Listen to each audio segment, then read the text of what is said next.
जय हिंद दोस्तों, इस समय की बेहद बड़ी खबर आपको बता दें कि सरकारी कर्मचारियों के लिए जरूरी खबर, पेंशन और ग्रेच्युटी पर आया बड़ा अपडेट।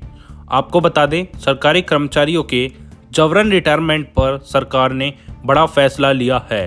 पेंशन और ग्रेच्युटी को लेकर सारा कन्फ्यूजन खत्म करते हुए नई गाइडलाइंस जारी की गई हैं। नए नियमों के मुताबिक 10 साल से ज़्यादा सर्विस करने वालों को ही पेंशन का अधिकार होगा।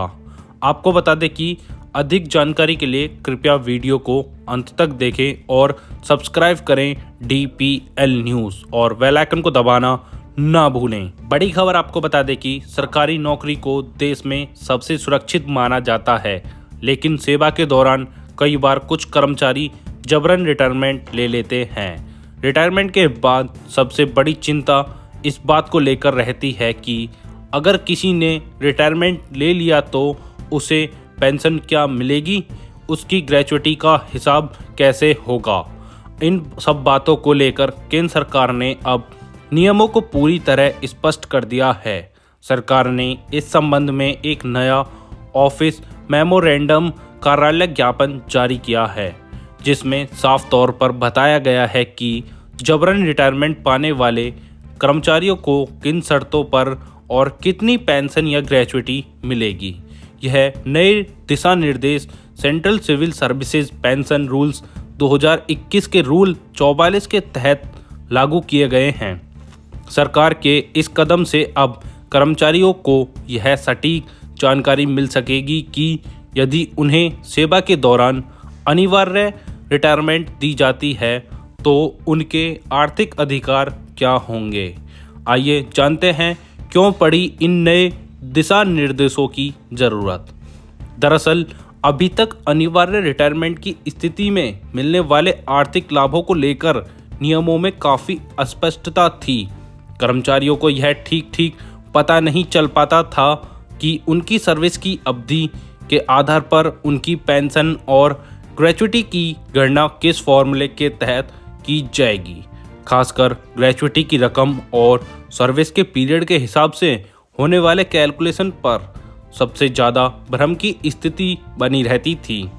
यह जानकारी न होने से कर्मचारी अपने भविष्य की आर्थिक योजना नहीं बना पाते थे। सरकार का यह नया कदम इसी अनिश्चितता को समाप्त करने के लिए उठाया गया है। नए ज्ञापन में पूरी प्रक्रिया को साफ तौर पर समझाया दिया है। आइए जानते हैं 10 साल से ज़्यादा सर्विस वालों का क्या होगा। नए नियमों में सरकार ने कर्मचारियों को उनकी सर्विस की अवधि के आधार पर 2 मुख्य श्रेणियों में बांटा है।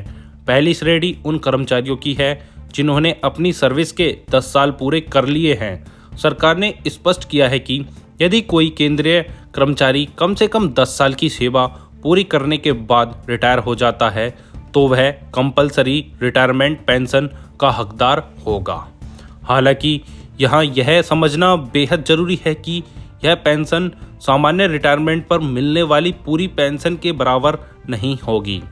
मेमोरेंडम के मुताबिक इस पेंशन की रकम आपकी सामान्य रिटायरमेंट पेंशन का एक तय प्रतिशत होगी।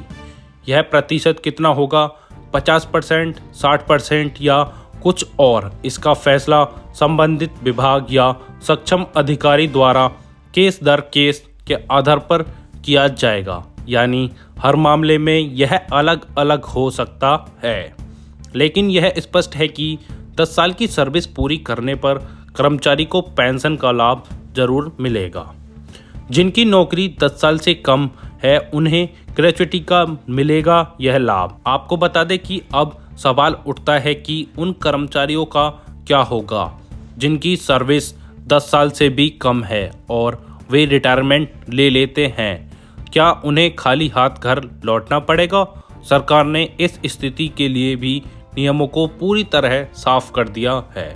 नए दिशा निर्देशों के अनुसार जो कर्मचारी 10 साल की सेवा पूरी करने से पहले ही रिटायर हो जाते हैं वे पेंशन के हकदार नहीं होंगे, लेकिन कर्मचारी को कंपलसरी रिटायरमेंट सर्विस ग्रेच्युटी दी जाएगी। यह रकम भी उनकी सामान्य सुपर एनुएशन ग्रेच्युटी का एक तय प्रतिशत होगी, जैसा कि 10 साल से अधिक की सर्विस वालों के मामले में है। यहाँ भी ग्रेचुइटी का अंतिम अमाउंट या उसका प्रतिशत तय करने का अधिकार सक्षम अधिकारी के पास ही सुरक्षित रखा गया है। इसका मतलब है कि कर्मचारी को एक मुश्त रकम तो मिलेगी, लेकिन वह कितनी होगी यह सक्षम अधिकारी ही तय करेगा। ऐसी ही डेली अपडेट्स के लिए सब्सक्राइब करें DPL न्यूज़ और बेल आइकन को दबाना ना भूलें, जिससे हमारी अपडेटेड वीडियो सबसे पहले आप तक पहुंचे।